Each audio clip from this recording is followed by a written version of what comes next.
So, it's October 30th. It's 4:54 in the morning.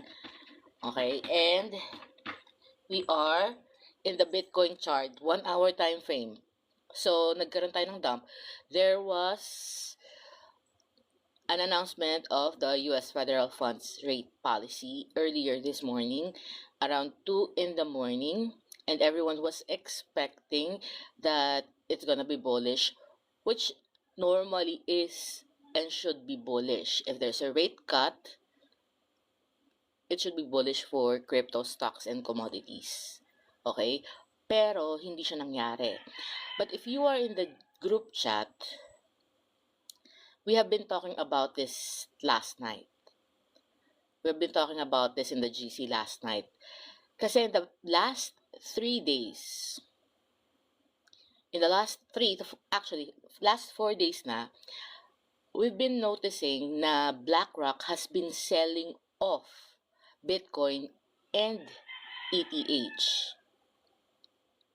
Massive selling. And hindi ko ma-figure out why they're doing it. So, yun yung sinasabi ko sa GC, hindi ko alam kung ano yung reason bakit nagsisell off ang BlackRock and ang BlackRock ng Bitcoin and ETH for the last several days. The other night, sobrang bullish ng market. Sobrang bullish. Biglang nagkaroon ng dump. Hindi yun normal. Dinadump nila yung market. Okay? And then last night habang nag-uusap kami about the rate policy ng US Federal Reserve, I just remembered na meron ding rate policy announcement ang Bank of Japan later. So, hindi naman sila simultaneous, pero ibig sabihin, same day. Okay? So, after itong announcement ng US Federal Reserve kaninang 2 a.m. and speech ni Powell, later, around mga 8:45 in the morning up to mga 12 ng tanghali, mag-a-announce ng rate policy ang Bank of Japan. And kung nasa GC kayo, alam ninyo ang stand ko pagdating sa Bank of Japan. Mas important ang rate policy ng Bank of Japan kaysa sa rate policy ng US Federal Reserve. And yan yung reason na nakikita ko kung bakit nagmamassive dumping ng Bitcoin and ETH ang BlackRock. Why? Does anyone know why? Yung mga nasa GC ko, alam nila ano yung reason kung bakit nagmamassive dumping ang BlackRock at ang ibang mga institution at ang ibang whales. Does anyone know why?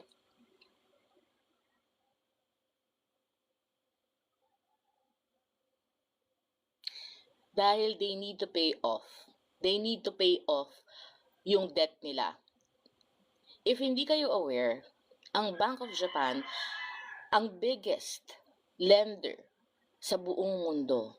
Nagpapautang sila ng bilyon hanggang trillions of US or ng yen sa iba't ibang countries at iba't ibang hedge fund managers, institutions. Now, kapag nagkaroon ng rate increase ang Bank of Japan, magdadump ang market ng buong mundo. Hindi lang ng crypto, commodities, stocks, gold, lahat yan magdadump. Global market crash yun. Ito yung dapat nyo tandaan. Ito yung lagi ko sinasabi. Kapag nag-rate hike ang Bank of Japan, that's equal to global market crash. Why?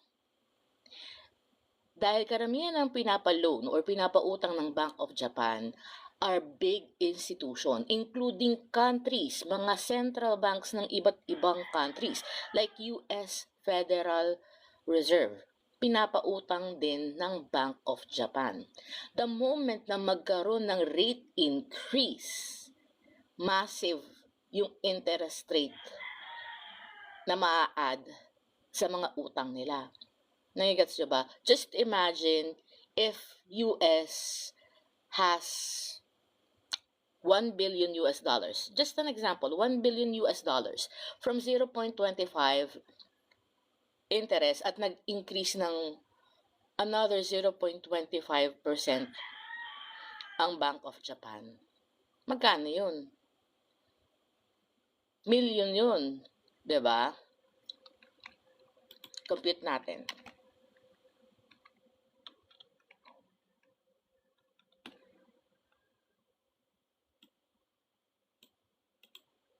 $1 billion times 0.25, that's 250 million.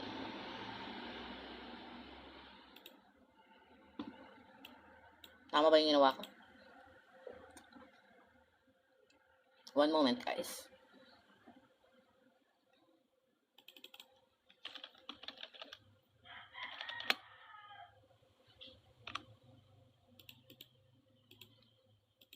There you go.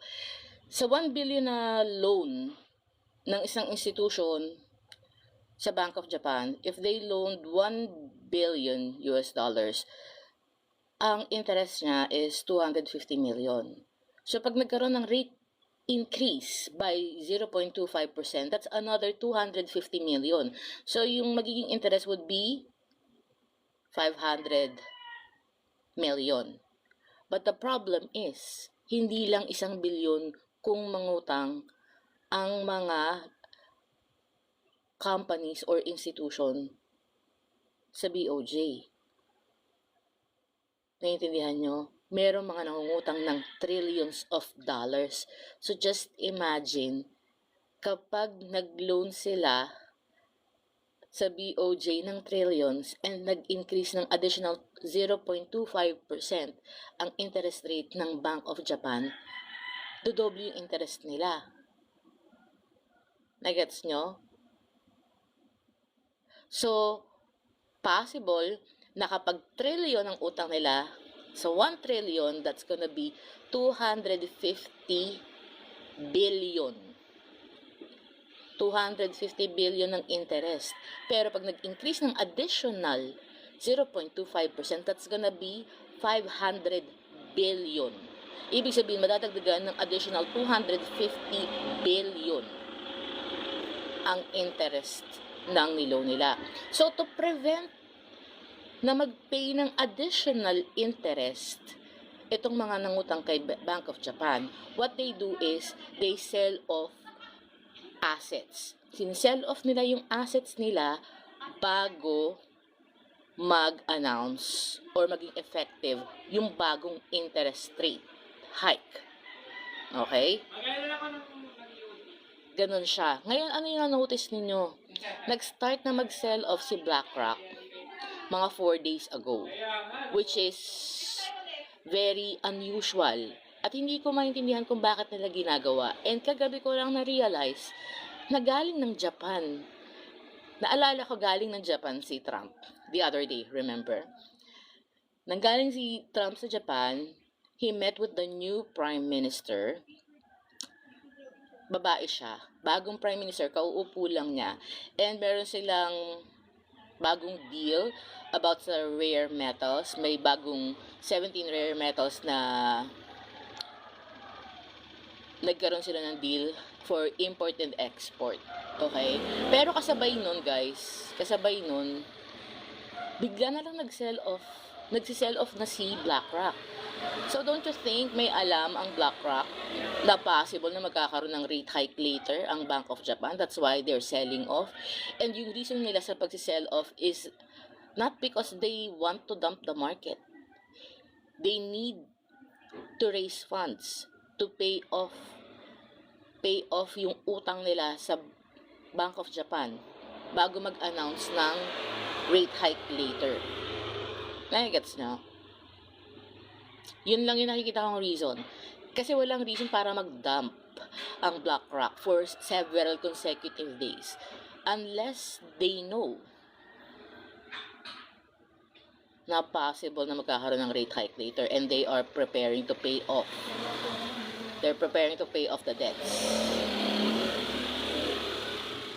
Nagets nyo ba? So, if ever hindi pa tapos tong dumping na to, okay? So, yung pinag-usapan nga namin kanina sa GC, possible nga na hindi mag-pump yung federal funds rate kaninang alas 2. So, hindi ko yung pinansin kasi dapat ang rate cut ng US federal government or ng Federal Reserve should be bullish. Pero instead na mag-pump ang market, nag-dump siya. Okay? So, nabanggit ko din yan na medyo mag-ingat yung mga nakalong position kasi possible nga na dahil malaki ang volume because people are expecting na magpapump yung market, puro long position tayo at puro buy position tayo. Right? And while you're doing it, BlackRock is dumping the market because malaki yung volume, they're selling off Bitcoin and ETH para mabilis maubos yung mga limit order nila. Again, they might be raising funds para sa pambayad ng mga utang nila sa Bank of Japan. So later, 8 in the morning, mag-open ng new daily candle. Mag-abang-abang tayo, 8:45 hanggang mga 12 ng tanghali. Doon possible mag-announce ng rate policy ang Bank of Japan. Ang Bank of Japan, pag nag-a-announce sila ng rate policy, walang fixed time. Hindi siya katulad ng US Federal Government. Kaya pag sa US Federal Reserve, nag-abang ng rate policy, alam mo yung exact time. So, nakakaposisyon ka. Ang Bank of Japan, hindi mo malalaman kung ano yung exact time. Bigla na lang sila mag-a-announce within a specific range of time. And it's normally in the range of 8:45 hanggang 12 ng tanghali. Ganon. Okay, so yun ang aabangan nyo. Kasi pag nag-rate hike si Japan later, makakakita kayo ng massive dumping. Hindi lang sa crypto. Pati gold magdadump. Magdadump ang gold, magdadump ang stocks, magdadump ang Bitcoin, ang crypto. It's not about fear. It just so happened na lahat ng may utang sa Bank of Japan needs to pay off their debt. And kailangan nilang isell yung mga assets nila para makabayad kay Bank of Japan to avoid additional interest. Yun lang yun. Kaya pati gold magdadump yan. Kasi ang gold, nagpapump lang yan when there is uncertainty. When there's uncertainty sa US stock market, the investors leave the US stock market and dun sila nagtatago sa gold to protect the value of their money. But this is not about protecting the value of their money. This is about paying off the debts sa BOJ to avoid additional high interest. So kung meron silang holdings na gold, that is also an asset and they have to sell it off. Kasi additional money din yon to pay off the debts. Ganun lang yon. It's not about fear. It's just about paying debts and pag-iwas sa additional high interest rate. Nagigets nyo ba? So kapag BOJ ang nag-rate hike, asahan nyo, it's gonna be a global market crash dahil mas important ang rate policy ng Bank of Japan kesa sa rate policy ng US Federal Reserve. Gets ba natin? Yun yung update ko today. Mabilisan lang yan kasi wala pang alas 8. So, yung mga people are wondering, yung mga wala sa GC. Pero ito, kagabi pa namin yung pinag-uusapan. So, inignore na lang namin yung rate policy kasi, kagaya ng sabi ko, it should be bullish, pero hindi siya naging bullish. Kasi nga, yung mga tao na nag-long or nag-buy, Ginawa lang kayong liquidity ng mga institution. Mga institution na naghahanap ng funds. Selling off their asset kasi hindi nila magbayad ng utang nila sa Bank of Japan. Nagigets nyo ba? And yun yung reason kung bakit nag-dump ang market. At possible, magda-dump pa ulit. So kung hindi kayo aware, ngayon aware na kayo. So mag-antay kayo hanggang mamayang alas 12 kasi hindi pa tapos yan. If we see a rate hike, alam nyo na mangyayari. Nagets ba natin? Napakasimple lang nun. I-upload ko to later, guys. So, yon. Yung mga wala pa sa GC, guys. Ito yung name ng GC. Sa Telegram to.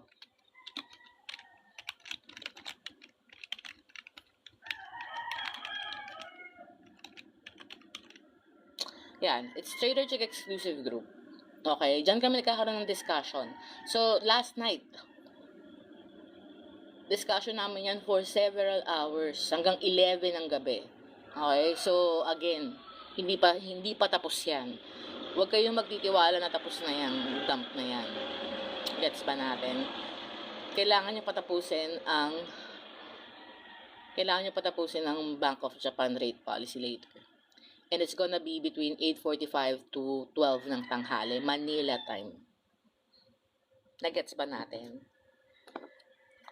So, in the event that happens, gaano kalaking crash ang ini-expect natin? Malaking crash. If ever mag-crash later, if magkakaroon tayo ng rate hike, or ang Bank of Japan ay magkakaroon ng rate hike, mahina ang 10,000 US dollar drop sa Bitcoin. Mahina ang 10,000. Pwede siyang mag-range ng 10,000 hanggang 20,000 drop within the next 4 hours hanggang 12 hours. You may see, kapag nag-announce ng rate hike ang Bank of Japan, you will see Bitcoin drop instantly ng mga 5,000 within a couple of minutes. And within the next few hours, hanggang 12 hours, you will see dumping ng hanggang $20,000. Yes. Ganun ang effect. That happened last year, August 2024. August 5, 2024. Nag-announce ng rate hike ang Bank of Japan. It lasted for 8 days. The drop was from 71,000 going down to 49,000. August 5, 2024. So, that's 20,000 drop, guys. 20,000 drop last year. You can check that on your chart. So, if that happens again today,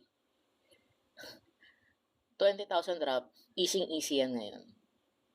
Gets ba natin? Nagets niya, guys. Mabilis lang ang drop niya, sabi ko sa inyo.